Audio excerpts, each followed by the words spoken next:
Brito, o palco é seu. Bom, boa tarde a todos. Inicialmente eu gostaria de agradecer o convite para participar desse painel, cumprimentar aqui os meus colegas da mesa, né? Eu vou falar sobre a revolução das redes 5G, potenciais e desafios. Então, a primeira coisa que eu gostaria de destacar no título aí é o uso da palavra revolução. Já foi dito aqui pelo César, já foi dito pelo Vitor. O 5G não é uma evolução do 4G, é uma tecnologia que promete ser porque ainda não está finalizada, né? É uma tecnologia revolucionária de fato, né? Antes de eu ir à agenda, que eu vou falar basicamente dos cenários, requisitos, desafios e oportunidades para o 5G, e depois o potencial econômico e de desenvolvimento social do 5G, uma única transparência sobre transparência, porque eu tenho uma certa idade, então eu sou da época da transparência, viu? Vou falar isso várias vezes aí, erradamente. Sobre o Inatel é Instituto Nacional de Telecomunicações, é um instituto de ensino e pesquisa na área de telecomunicações. Nós temos hoje 7 cursos de engenharia, né? O nosso maior foco é telecomunicações, que está no nome do instituto. Já formamos 6.500 engenheiros em telecomunicações no país. Temos um mestrado e um doutorado em telecomunicações, vários cursos de especialização na área de telecom, com destaque aí para o curso de internet das coisas. E temos hoje mais de 500 profissionais trabalhando em P&D para a indústria de telecom no país, desenvolvendo soluções de hardware e software para a indústria de telecom no país. Bom, vamos lá. Aqui, o que eu queria chamar a atenção é o processo de evolução que nós tivemos lá do 2G até o 4G. Então, do 2G para o 4G, o que evoluiu? Taxa de transmissão à disposição do usuário. Então, nós começamos lá embaixo com uma taxa de 9,6 kilobits por segundo e chegamos lá a 1 gigabit por segundo de pico no 4G. No 5G, esse cenário de evolução de taxa também vai acontecer, como a gente vai ver daqui a pouquinho, mas não é só isso. O 5G é muito mais do que uma simples evolução de taxa de transmissão. Primeiro cenário de uso do 5G é o que a gente chama de Enhanced Mobile Broadband, né, que é exatamente o cenário de evolução do passado, ou seja, ofertar mais taxa de transmissão para o usuário. Quem são os principais drivers desse cenário? Nós temos os dispositivos móveis que estão à disposição das pessoas, que a cada dia tem maior capacidade de processamento, maior capacidade de memória, maior resolução de tela, maior resolução de vídeo, fazendo com que eu gere mais informação e absorva mais informação. Nós temos as redes sociais, já foi dito aqui que 70% dos brasileiros, esse foi o número, né, que você citou, Vitor, tem algum tipo de rede social. Então, essas duas coisas juntas, né, fazem com que o usuário comum, que até há um tempo atrás era apenas um consumidor de tráfego, um consumidor de informação, passa também a ser um gerador de tráfego, um gerador de informação. Ou seja, hoje em dia o cara vai num show, ele tira uma foto, ele faz um vídeo e posta isso, e isso gera tráfego para a rede, isso demanda mais taxa de transmissão para poder escoar esse tráfego, né?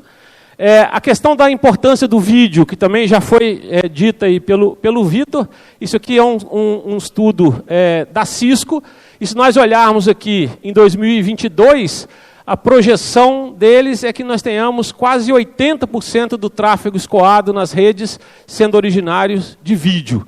Ou seja, muita gente gerando tráfego de alta resolução, eu preciso de mais taxa de transmissão para poder escoar esse tráfego. Então, quais são os requisitos de desempenho que nós temos aí para esse primeiro cenário de uso do 5G?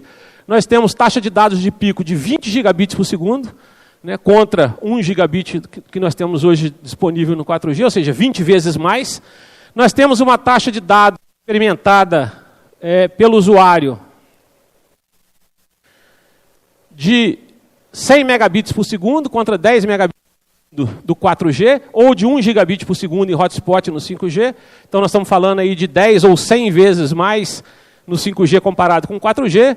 Uma capacidade de tráfego de 10 megabits por segundo por metro quadrado contra 0,1 do 4G, ou seja, 100 vezes mais. Então, tem o cenário de evolução de taxa, mas esse é apenas o primeiro cenário de evolução do 5G. Para a gente poder atender esse aumento de taxa, uma mudança que vai ter que ser feita é necessariamente trabalhar com o uso de ondas milimétricas, trabalhando aí com taxas de 26 GB, 24 GB, 27 GB. Aqui, na verdade, nós temos 3 círculos, esse branco e esses 2 círculos verdes, que identificam potenciais faixas de frequência para uso em ondas milimétricas. Os círculos azuis aqui indicam faixas que não devem ser usadas porque tem uma absorção atmosférica muito elevada.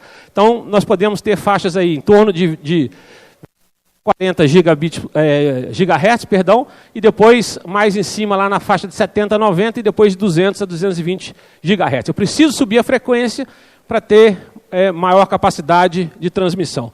Qual que é a implicação desse subir a frequência? Ao subir a frequência, necessariamente, a gente vai começar a trabalhar com células muito pequenas. Ou seja, se hoje eu trabalho com células aí de 10 quilômetros de raio, eu vou ter que reduzir porque eu subi a frequência.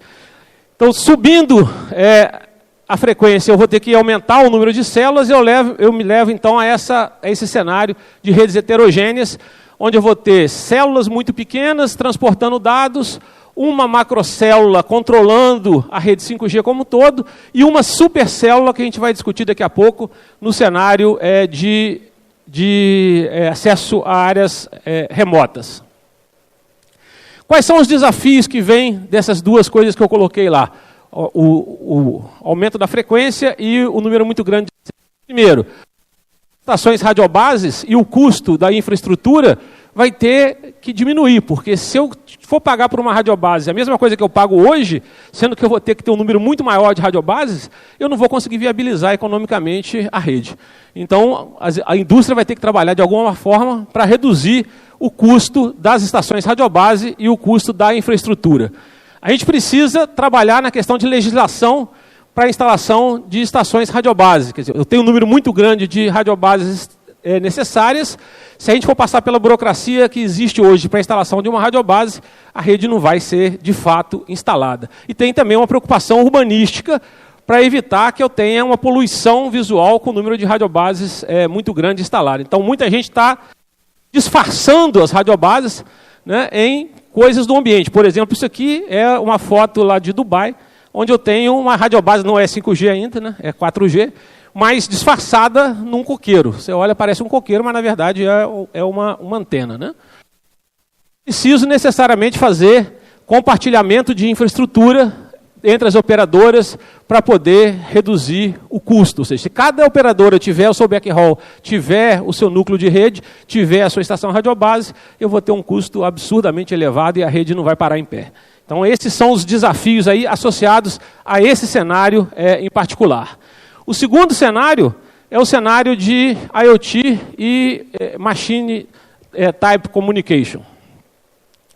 O que nós temos aqui de fatos que fazem com que esse cenário seja extremamente importante? O primeiro fato é, o número de terminais móveis se aproxima da saturação, ou seja, praticamente todo mundo hoje já tem um terminal móvel. Então, se a operadora quer aumentar o seu faturamento, ela não vai conseguir aumentar o seu faturamento aumentando o número de usuários, porque praticamente todo mundo já é usuário do sistema de comunicações móveis. Essa curvinha aqui mostra, isso aqui é dado do Brasil, né, que a gente teve um crescimento lá até janeiro de 2015, e de lá para cá, na verdade, a gente teve uma redução do número de terminais móveis disponíveis, né. O segundo fato associado a esse cenário é que o tráfego offload tende a aumentar. O que a gente chama de tráfego offload? O tráfego que é escoado sem o uso da rede móvel, por exemplo, utilizando Wi-Fi. Então, se nós olharmos para cá, um percentual significativo, isso também é um dado da Cisco de 2019, um percentual significativo do tráfego é escoado ou será escoado em 2022 usando Wi-Fi. Isso significa perda de capacidade de arrecadação das operadoras. Então, ela não tem para quem vender e uma boa parte do tráfego é escoado por Wi-Fi e não escoado pela rede móvel das operadoras. Isso resulta em quê? As operadoras precisam de um novo modelo de negócio para incrementar a sua receita e a sua lucratividade. E o IoT é o novo grande negócio que deve aparecer em telecomunicações. A internet das coisas deve ser o novo grande negócio das operadoras, onde elas vão conseguir aumentar a sua receita e a sua lucratividade. Por que isso? porque o IoT ele tem aplicações nas mais diversas verticais, desde casa inteligente, na área de saúde, na área de smart city, no agronegócio, etc. Né? E em todas essas aplicações eu consigo ofertar novas, em todas essas verticais, eu consigo ofertar novas aplicações para os usuários e, consequentemente, trazer novos usuários. Essa é a tônica aí da questão do IoT. O que eu queria chamar a atenção é que, para que tudo isso se realize, a palavra ubíquo aqui é a palavra-chave, ou seja, é preciso que a conectividade esteja em todo lugar. Não adianta nada eu ter um wearable, por exemplo, que está funcionando agora porque eu tenho uma cobertura 5G, ou 4G, ou 3G que seja, aí eu pego o meu carro para voltar para Santa Rita, e daqui a pouquinho eu estou na estrada e já não tem cobertura nenhuma mais. Então o meu dispositivo parou de funcionar, e isso, consequentemente, leva o usuário a não querer utilizar aquela aplicação, porque ela não está disponível o tempo todo. Né? Lembrando que nós estamos falando de coisas que estão em movimento. Então, a palavra ubíquo aqui é a palavra-chave pelo ponto de vista de conectividade. E aonde que entra o 5G nessa história? Existem várias tecnologias hoje disponíveis para implementar redes de IoT, mas nenhuma delas é capaz de atender o número de terminais que se espera que nós tenhamos no futuro próximo. Então, o 5G vai ser a tecnologia viabilizadora do IoT em larga escala e de forma ubíqua. Então, 5G e IoT estão intimamente conectados. Quais são os requisitos para o IoT no 5G? Uma densidade de conexões de 10 a 6 dispositivos por quilômetro quadrado, ou seja, 1 milhão de dispositivos por quilômetro quadrado é o que se espera que a rede 5G vai atender, contra 10 a quinta do 4G, portanto 10 vezes mais. Há quem estime o número de dispositivos no futuro em 7 trilhões de dispositivos de IoT. Essa é a estimativa do 5G PPP. Ou seja, nós imaginamos que nós teremos 7 trilhões de dispositivos acessando a rede. E eu preciso aqui de uma eficiência energética 100 vezes maior do que o 4G. Então, esses são os requisitos que esse segundo cenário nos impõe.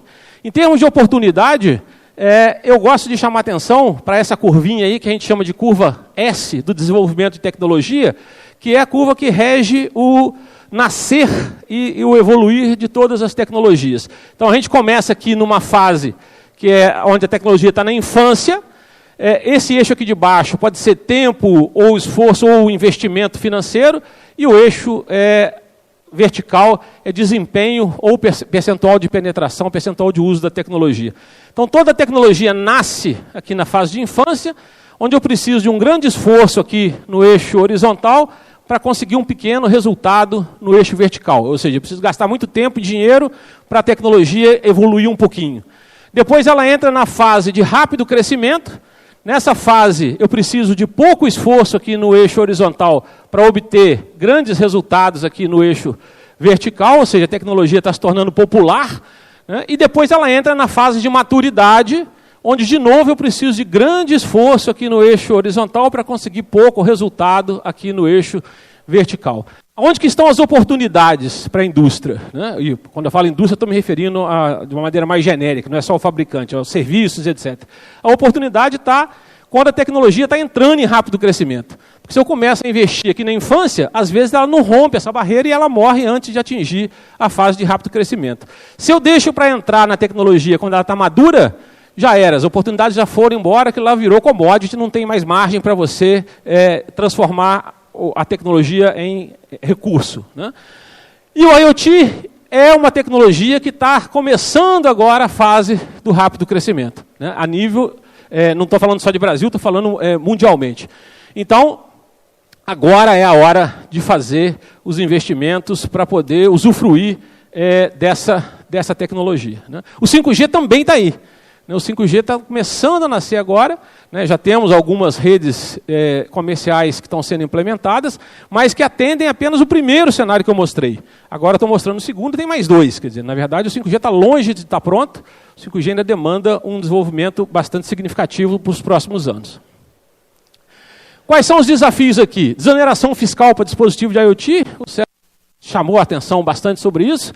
Simplificação de processos de licenciamento e homologação de dispositivos de RF para IoT, não dá para fazer o mesmo processo burocrático que nós temos hoje, e o uso de home internacional permanente para aplicações de IoT como um facilitador de aplicações que estão embutidas em coisas que se deslocam mundialmente, como automóveis, eletrodomésticos, wearables e etc. O terceiro cenário é o cenário de internet tátil, que é definida como uma rede ultra confiável com respostas ultra rápidas, capaz de entregar experiências táteis remotamente. O que significa isso? Significa que eu posso interagir com o outro lado da rede e ter a realimentação tátil do que está sendo feito do lado de lá. Eu gosto de dar um exemplo simplesinho, que é o exemplo de um jogo de tênis virtual. Então, quem gosta de jogar tênis, sabe que dependendo do parceiro do outro lado, a bola vem mais pesada, vem menos pesada, vem com mais efeito, vem com menos efeito. Com a internet tátil, eu vou conseguir reproduzir na minha raquete do lado de cá exatamente a sensação do peso da bola, a sensação do efeito que o jogador do outro lado impôs à bola, porque eu tenho uma realimentação tátil. Ela é considerada a internet que vai de fato revolucionar as aplicações. Por exemplo, um cirurgião pode fazer uma cirurgia remota tendo a realimentação tátil do que o robô está fazendo lá na outra ponta, na pessoa que está recebendo a cirurgia remota. O que eu preciso para viabilizar esse cenário? Eu preciso de um atraso máximo de 1 milissegundo. Ou seja, entre eu transmitir e receber de volta a realimentação, não pode se passar mais do que 1 milissegundo.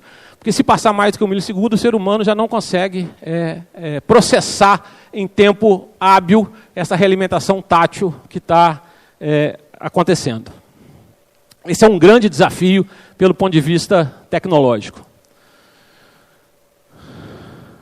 Então, os requisitos são uma latência de 1 milissegundo, contra 10 milissegundos do 4G, 10 vezes menor, e uma probabilidade de outage de 10 a menos 7.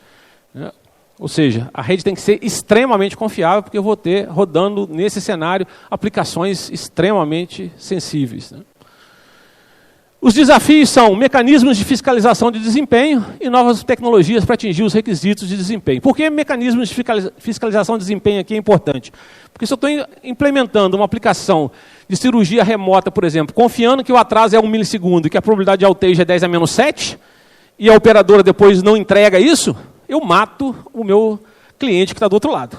Então eu tenho que ter um mecanismo de fiscalizar para garantir que esses requisitos de desempenho sejam de fato atendidos. Esses 3 cenários levam a esse triângulo que vocês estão vendo aí, que é a figurinha que vocês normalmente veem na literatura como visão do 5G, visão com 3 cenários. Maior taxa de transmissão, IoT de e comunicações de baixa latência e ultra confiáveis. O que está sendo deixado de lado nessa discussão? O cenário de 5G para áreas remotas, 5G para áreas rurais, que é o cenário que nós temos trabalhado e discutido com bastante profundidade lá no projeto 5G Brasil. Nós temos ainda uma grande parcela da população vivendo, mundialmente falando, vivendo sem cobertura. São mais de 4 bilhões de pessoas desconectadas no mundo ainda. É muita gente que ainda está desconectada. Aqui nós temos alguns dados de países da América Latina. Nós temos aqui mais ou menos 5% da população brasileira que está descoberta, ou seja, vive em área que não tem cobertura. Essa é a estimativa. E temos cerca aqui de 40% que está desconectada, olhando pelo ponto de vista de 3G ou 4G, ou seja, ela está numa área de cobertura, mas ela não tem conexão 3G ou 4G. Então, esses são os desconectados. Essa figurinha mostra a densidade de banda larga fixa domiciliar existente no Brasil. Esse é um dado de 2 anos atrás. E vocês veem que tem uma concentração muito grande, que quanto mais escuro, maior é a densidade, quanto mais claro, menor é a densidade. E o que está realmente escuro aqui são as grandes cidades, as cidades de grande potencial econômico. Nós temos aqui áreas com bastante falta de cobertura aqui nessa área clara toda que está colocada aqui em cima. Ou seja, nós temos muitos problemas de conectividade ainda a ser resolvido. Olhando especificamente para a questão do agronegócio, né, nós temos um problema hoje existente com as tecnologias 3G, 4G, que eu não consigo prover conectividade se a sede da fazenda está a mais de 15 quilômetros da sede do município. Ou seja, mesmo que o município tenha 4G, se eu estou a mais de 15 quilômetros de distância, eu não consigo prover conectividade e, portanto, a fazenda não tem conectividade. A outra questão é, mesmo numa fazenda que eu tenha condição de levar a rede até a sede da fazenda, nós temos fazendas que têm grande extensão muito maior do que 10 km, 15 km, e eu não consigo fazer com que a conectividade chegue ao campo, chegue lá à plantação do fazendeiro. E, portanto, o trator de última geração que ele comprou, que está todo equipado com tecnologia, não pode ser utilizado na sua plenitude, porque eu não consigo tirar a informação do trator e levar a informação para a sede da fazenda, né? Então, é um problema que nós temos ainda de conectividade. Aqui é a figurinha que ilustra o problema de conectividade no mundo. Esse aqui é um dado do ITU de 2016, né, que coloca aqui o Brasil com um percentual significativo ainda de pessoas desconectadas. E a pergunta que eu lanço aqui é, nós vamos nos contentar com Smart São Caetano do Sul ou nós também queremos Smart Santa Luzia? Né? São Caetano do Sul é considerada a cidade com o maior IDH do Brasil. Né? E Santa Luzia é considerada a cidade com o menor IDH do Brasil. Ou seja, a gente vai se contentar de ter Smart City, Smart Home, Smart Tudo, só onde tem grande poder econômico, ou a gente também quer levar o Smart Tudo para todos os rincões do país, para poder diminuir a diferença digital e, consequentemente, diminuir a diferença social. Na minha opinião, nós temos que levar para todos os cantos do país. Né? Bom, a motivação é que as aplicações de IoT podem resultar em grande aumento de produtividade no agronegócio, mas também nos outros setores, como eu vou discutir daqui a pouquinho. O requisito é, nós precisamos de uma célula de 100 km de diâmetro contra 10 km do 4G. Então, a gente sai do cenário de 5G com 3 cenários, quando a gente coloca o 5G para áreas remotas, que é o que a gente tem tentado vender nos fóruns internacionais, e vem aqui para esse cenário do 5G com 4 cenários, que já foi apresentado pelo César e já foi apresentado também pelo Vitor. E essa figurinha só resume os requisitos de desempenho que eu citei anteriormente, aí, não vou gastar tempo em cima dela. Quais são os desafios para o cenário de área remota especificamente?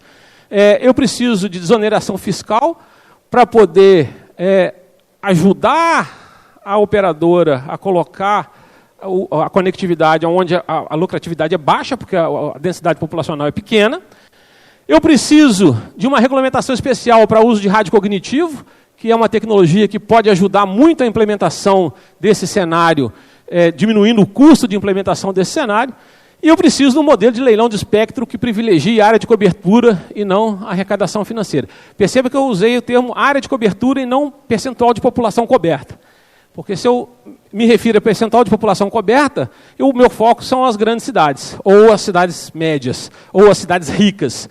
Quando eu me refiro à área de cobertura, eu estou me referindo às pessoas que moram nas áreas rurais. Eu estou me referindo também às coberturas em estrada. As coberturas em estrada no Brasil são extremamente deficitárias, todos vocês viajam e observam isso o tempo todo. Você saiu da cidade, você não tem conectividade, você precisa de uma emergência, você não tem telefone, né? Então é preciso aumentar a área de cobertura. Então uma forma de fazer isso é ter um modelo de leilão em que as operadoras precisarão cobrir uma determinada área ao invés de pagarem valores absurdos pelo espectro. Qual é o potencial econômico e de desenvolvimento social do 5G? O 5G, como a IoT, também tem aplicações nos mais diversos setores da economia, como educação, saúde, agronegócio, indústria e etc. E, de novo, aqui o bico é a palavra-chave, né? Porque se nós não desenvolvermos aplicações em todas essas verticais, a tecnologia não vai se desenvolver na sua plenitude e aquela revolução que eu citei lá no início não vai acontecer. Então, ela vai acabar virando uma mera evolução se a gente não conseguir desenvolver as aplicações em todas as verticais. Alguns dados para ilustrar numericamente isso. O GSMA estima um aumento de 2,2 trilhões no PIB global em 2034, devido ao 5G. O ABI Research Group estima que as operadoras vão arrecadar 247 bilhões com 5G em 2025. O IHS estima que as receitas serão de 3,5 trilhões e vão produzir bens e serviços de até 12,3 trilhões de dólares em 2035. Ou seja, nós estamos falando de um potencial econômico extremamente elevado. Quando que nós devemos ter 5G? Na nossa expectativa para o Brasil, isso aqui é uma expectativa feita lá no Inatel, uma análise feita lá no Inatel. Na visão conservadora, a gente vai começar a ter alguma coisa aqui em 2022, e lá em 2030 nós teremos 30% da população coberta por 5G no Brasil. Essa é a expectativa do Inatel, né? E aqui na nossa visão otimista, a gente vai começar de novo a ter alguma coisa aqui em 2022, mas lá em 2030 a gente já vai ter, sei lá, quase 70% da população coberta por 5G. Quando a gente compara a nossa expectativa com as expectativas feitas por outros institutos, que eu coloquei aqui, então nós temos aqui a expectativa feita aqui para a América Latina como um todo, e não apenas para o Brasil. Aqui nós temos a expectativa feita pelo GSMA, em termos de penetração, que parou em 2025. Nós temos a expectativa do SNS Research Group aqui embaixo, e aqui nós temos a nossa expectativa conservadora e a nossa expectativa otimista. Então, a nossa conservadora está mais ou menos parecida com as outras que estão publicadas aí na literatura. Depois, se alguém quiser entender qual é a metodologia que a gente usou para fazer essa previsão, eu discuto com vocês no intervalo. Quais são as oportunidades que nós temos para o 5G como um todo? Novos modelos de negócio para as operadoras vão surgir, o IoT é só um exemplo. Vai surgir o conceito de microoperadores para poder atender pequenas localidades em todos os cenários que a gente colocou. É uma oportunidade única para a indústria nacional se posicionar, porque ela não se posicionou nas gerações anteriores. E agora nós estamos no início da fase de crescimento da curva S, portanto é o momento dela se posicionar, é o momento dela aproveitar essa oportunidade. E novas aplicações vão ter que surgir, e portanto eu tenho muitas oportunidades aí nos mercados verticais. Uma última transparência, a gente está desenvolvendo protótipos de soluções 5G lá do Anatel já há uns 4 anos. Nós temos um modem 5G que nós desenvolvemos, que está aqui nessa figura, e foi demonstrado publicamente em Brasília em 2017, e nós estamos agora trabalhando na evolução dele exatamente para atender o cenário de 5G em áreas remotas. Com isso, eu encerro aí a minha apresentação, creio que dentro do tempo que me foi designado, e agradeço a atenção de vocês.